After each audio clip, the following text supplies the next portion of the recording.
die werden so Anfang, Mitte 20 gewesen sein, 3, 4 Männer, haben mich von hinten geschoben und dann bin ich auf den Boden gefallen, haben sie mir in den Bauch getreten.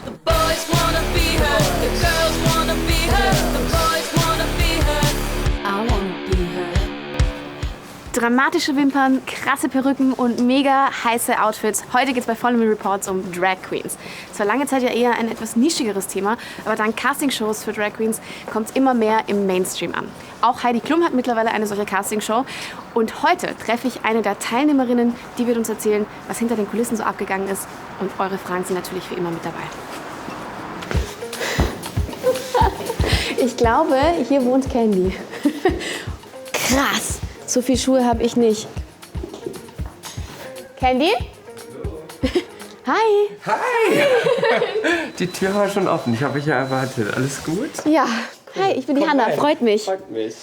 Sag ich Candy, ist das richtig? Ja? Voll in Vorbereitung hier für unseren Dreh heute. Was machen wir denn heute genau?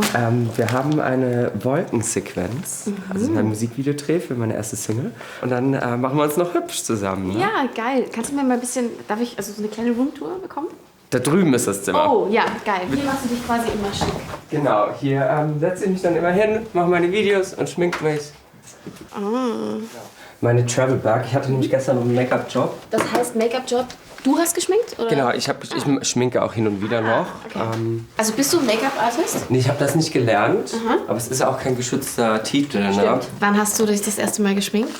Ich habe mich das erste Mal vor, 10 Jahren geschminkt oder so. Es hat so als Hobby begonnen und wurde dann irgendwann auch so ein bisschen ein Lifestyle, so eine Lebenseinstellung. Weil ja Drag auch sehr politisch ist, finde ich. Warum ist es für dich auch so politisch so wichtig, das Drag-Sein? Drag kommt einfach automatisch schon politisch rüber oder ist automatisch politisch, weil ich als Mann, der das starke Geschlecht in dieser Gesellschaft ist, ich degradiere mich ja zur Frau. Ich mache mich ja zum schwachen Geschlecht, das immer noch nicht gleich bezahlt ist wie die Männer, das immer noch nicht voll angesehen ist wie ein Mann leider. Auch wenn man denkt, man hat schon diese Gleichberechtigung, die hat man noch nicht. Und ich finde, das macht Drag automatisch, dass die Leute drüber nachdenken. So, warum macht er sich jetzt zur Frau? Das verstehen viele nicht. Und ganz oft kommt dann so ein Diskurs zustande, der dann schnell politisch wird. Wie oft schminkst du dich denn überhaupt? Jeden Kommt Tag? drauf an. Also, wenn ich jetzt im Fernsehen bin, jeden Tag wahrscheinlich. Okay, Ne? aber wenn du privat jetzt so zu Hause bist? Nur wenn ich Jobs habe. Okay. Genau.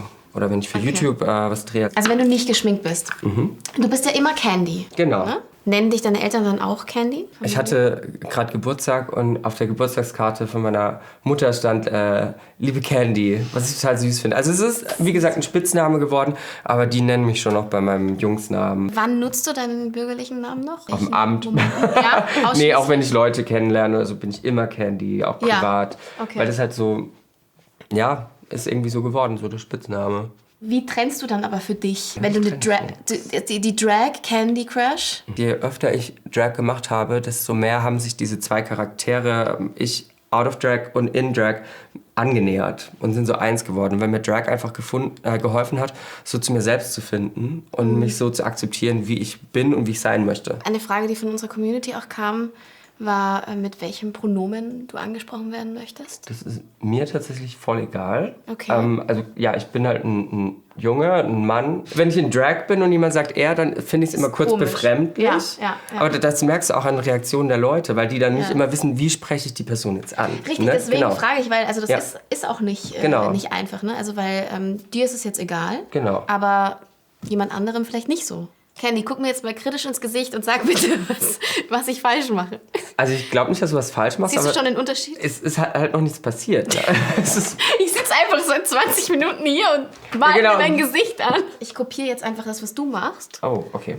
Okay. Erzähl mir mal ein bisschen, warum hast du dich denn dazu entschieden, bei der Castingshow mitzumachen von Heidi? Also ich wurde angefragt tatsächlich über Instagram. Klar hatte ich so erstmal meine Zweifel oder ich war so ein bisschen kritisch, so du weißt ja nicht, was machen die nachher aus dem Format, aber wir hatten da unglaublich viele lange Gespräche mit der Produktion, wo mir dann jede Angst genommen wurde, wo ich dann gemerkt habe, okay, die wollen ein Format mit Message machen. Das heißt also, deine Hauptmotivation war wirklich da auch deine Message rüberzubringen? Ja. Dadurch, dass ich als Mann Drag mache, wie gesagt, bringe ich ja schon überhaupt eine Message mit. Und mir war es auch wirklich wichtig, den Kids da draußen, die sich nicht verstanden fühlen oder die schwul, lesbisch, transgender, intersex, keine Ahnung was sind, einfach nicht die große Heteronorm ansprechen und sich mit der nicht identifizieren können, denen zu zeigen, das ist voll okay. Und natürlich auch Leuten, die noch nie mit Drag oder mit LGBT-Themen in Berührung kamen, denen zu zeigen, so hey, wir sind da, uns gibt's. Ihr hattet auch viel Zickenterror?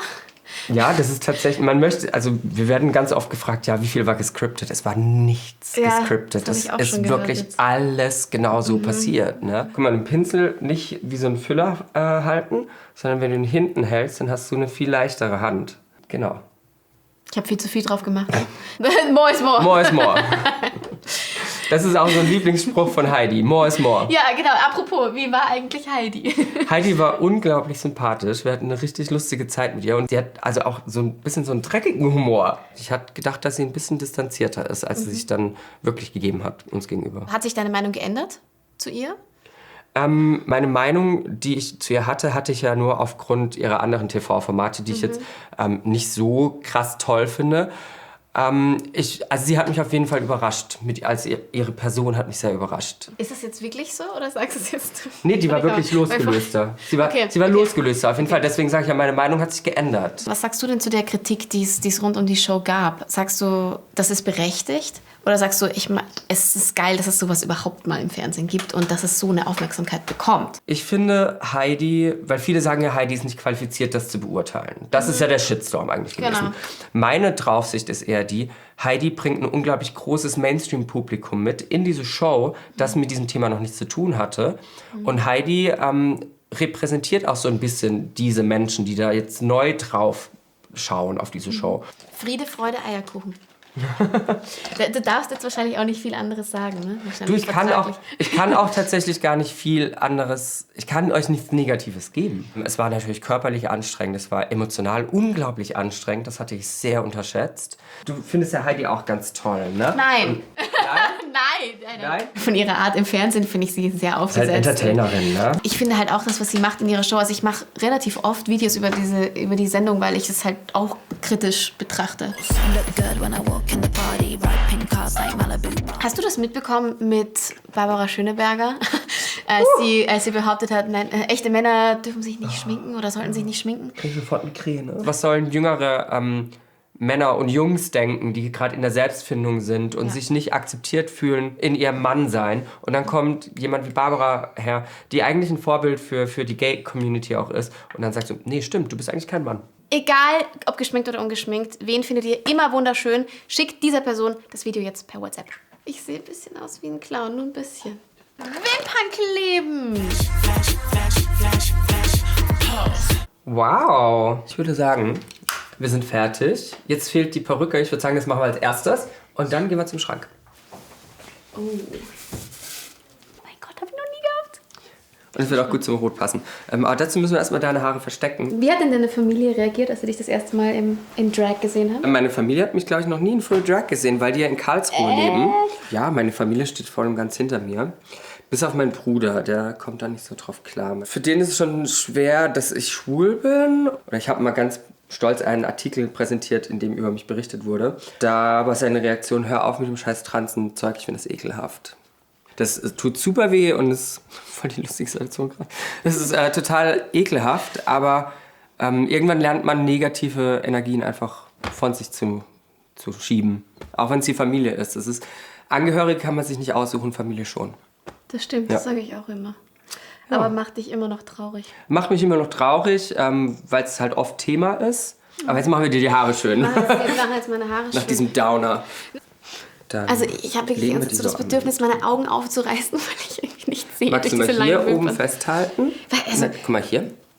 Genau. Auf euch trifft auf jeden Fall zu, wer schön sein will, muss leiden, oder? Ja, es ist schon viel Arbeit.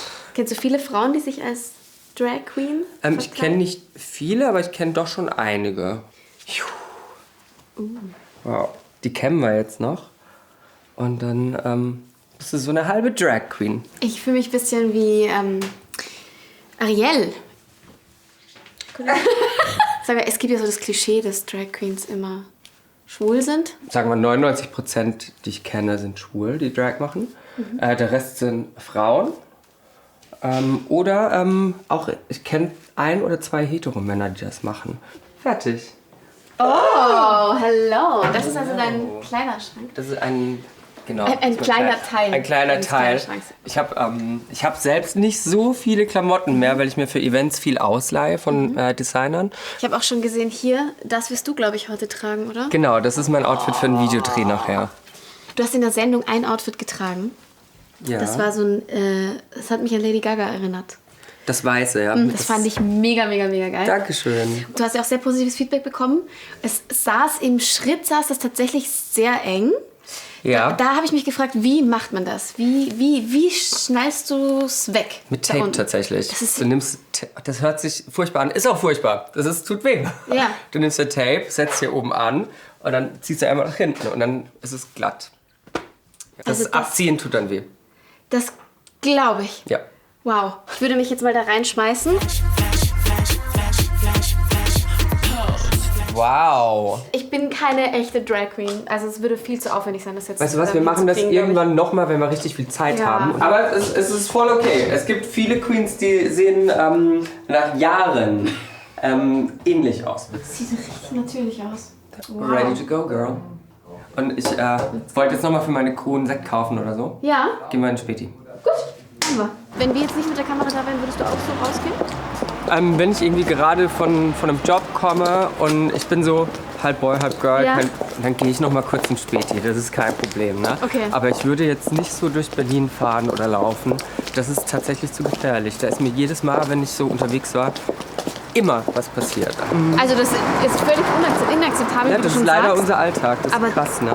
damit hätte ich nicht gerechnet, schon gar nicht in Berlin. Doch, ich krieg's ja auch schon mit, wenn ich out of drag bin, habe ich ja trotzdem meine Fingernägel. Da kommen auch Leute nicht so ganz drauf klar. Da werden sie zwar nicht so handgreiflich und bespucken mich, aber kommen schon Sprüche manchmal. Also auch bespuckt bist du auch schon. Ja, ist der Klassiker. How do you sleep when you lie to me?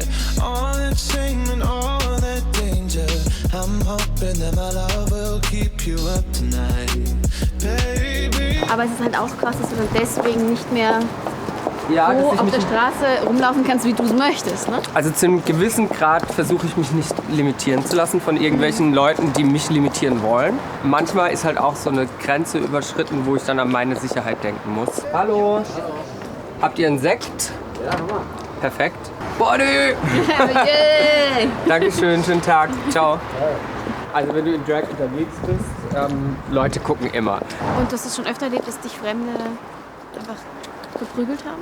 Es war eine Situation am Cottbuser Tor. Da war ich auch nach dem Club auf dem Heimweg in Drag und dann ist auch so eine Gruppe Männer, ja, die werden so Anfang, Mitte 20 gewesen sein, 3, 4 Männer, haben mich von hinten geschuckt und dann bin ich auf den Boden gefallen und haben sie mir in den Bauch getreten. Das war wirklich so mit Abstand das Schlimmste. Das war richtig, richtig krass, weil das so auch aus dem Hinterhalt war. Ich hatte das gar nicht kommen sehen. Was war da? Du bist dann da liegen geblieben? Hat dir dann jemand geholfen? Nee, da ist niemand. Nee, es waren Leute auf dem Bahnsteig, aber da ist dann niemand gekommen. Was wünschst du dir denn von der Gesellschaft? Was muss sich verändern? Ich wünsche mir, dass man sich an ganz einfache Regeln, die eigentlich selbstverständlich sein sollten, hält, wie Respekt vor anderen, leben und leben lassen. Deswegen ist es so wichtig, dass es solche Shows gibt. Und deswegen ist es wichtig, dass wir jetzt auch so ein Video dazu machen. Ja, ich finde es auch wichtig zu sagen, weil ich kriege viel Kritik, die bedeutet, ja, aus der Community, aus der Gay-Community, die sagt, wir finden es voll scheiße, dass ihr mit eurer Show die Gay-Community repräsentiert. Und ich so, nee, Moment, du hast da was nicht verstanden. Wir repräsentieren nicht die Gays, wir repräsentieren einfach die Drag Queens. Wir sind ein Teil aus dieser schwulen Welt. Wir haben einfach Spaß vor der Kamera. Man darf doch nur mal ein bisschen Spaß haben. Ja, apropos Spaß haben. Ich glaube, wir lassen uns jetzt noch mal krachen oben beim Videodreh. Beim Videodreh, genau. Hanna, wir sind jetzt hier, Musikvideo. Ich habe eigentlich fast keine Zeit mehr, deswegen müssen wir husch husch machen. Ja. Ich ziehe mir mein Kleid an. Ja. Und dann kannst du mir, wenn ich dann drinnen liege im Set, noch mal helfen, Beine einschmieren und sowas. Das ist das Kleid, oh mein Gott. Das ist so schön. Das ist ein schönes Kleid, oder? Easy. So, jetzt habe ich die große Ehre, Candy die Beine eincremen zu dürfen. Klein, aber Hanna macht mir meine Beine glitzerig. Oh yeah. Und ich nehme euch jetzt mit zum Set von meinem ersten Musikvideo, Little Try. Wie sieht das aus? Geil.